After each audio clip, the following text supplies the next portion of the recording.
सब एक नाटक के माध्यम से आपको यह दिखाने जा रहे हैं कि नारी के सपने भी सपने होते हैं और हमें इन्हें के सपने पूरे करने के लिए प्रोत्साहित करना चाहिए। तो आइए शुरू करते हैं।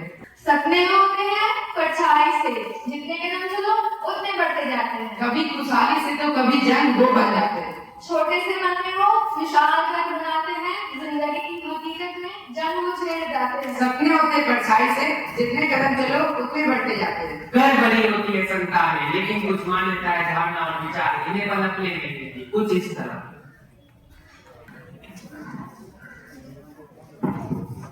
भाई पुस्तक दो, मुझे भी दो, मुझे भी पढ़ना है। नहीं, तुम्हें पिताजी ने कहा था लड़कियां ज्यादा पढ़ती नहीं, क्यों अंदर जाओ, मैं दिमाग में खड़ा। अरे क्या हुआ, क्यों डांट रहे हो इसे? पिताजी देखिए ना, यह मुझे कह रही है कि किताब तो पढ़ने के लिए। तुम्हें मना किया है ना पढ़ने लिखने के लिए? नहीं, जाओ माँ की काम में मदद करो जाके। हाँ देखो ना, पिताजी मुझे पढ़ने नहीं देते। तुम जानती हो ना, तुम्हारे पिताजी को ये सब पसंद नहीं है। पर मेरे भी तो कुछ सपने हैं, मुझे भी तो अपना नाम रोशन करना है, मुझे भी तो पढ़ाई करना है। अरे क्या हुआ है सुबह सुबह? घर में कुछ काम नहीं है क्या? अगर ज्यादा उड़ने की कोशिश की ना, कल ही हाथ पीले करा दूंगा। मधु लेकर जाओ ऐसे।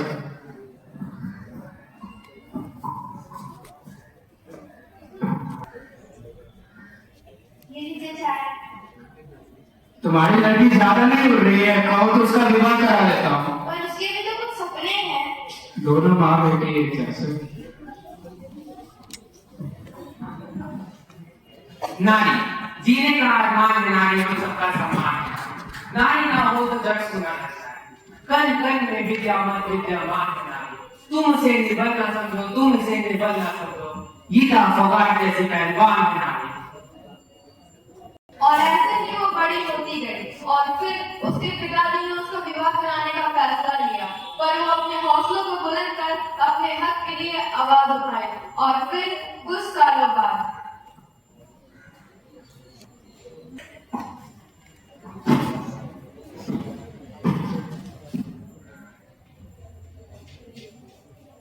पिताजी, मुझे आपसे कुछ बात करनी है। हाँ बोलो बेटा। पिताजी, मुझे अभी और पढ़ाई करनी है, अच्छे कॉलेज से पढ़ाई करनी है।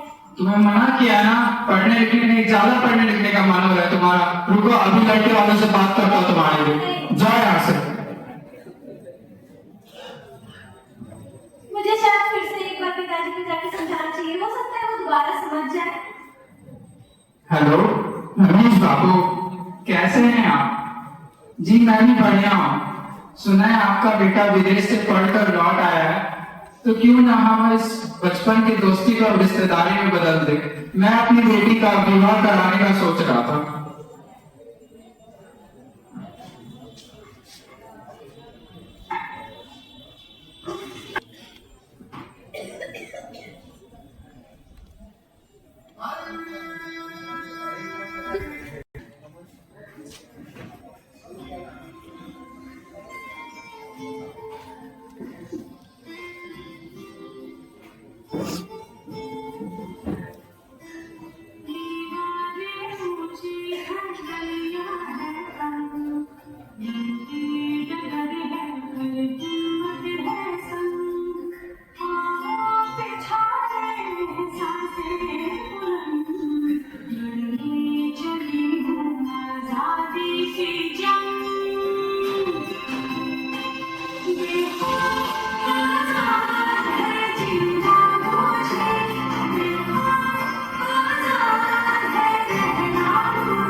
सुनिए,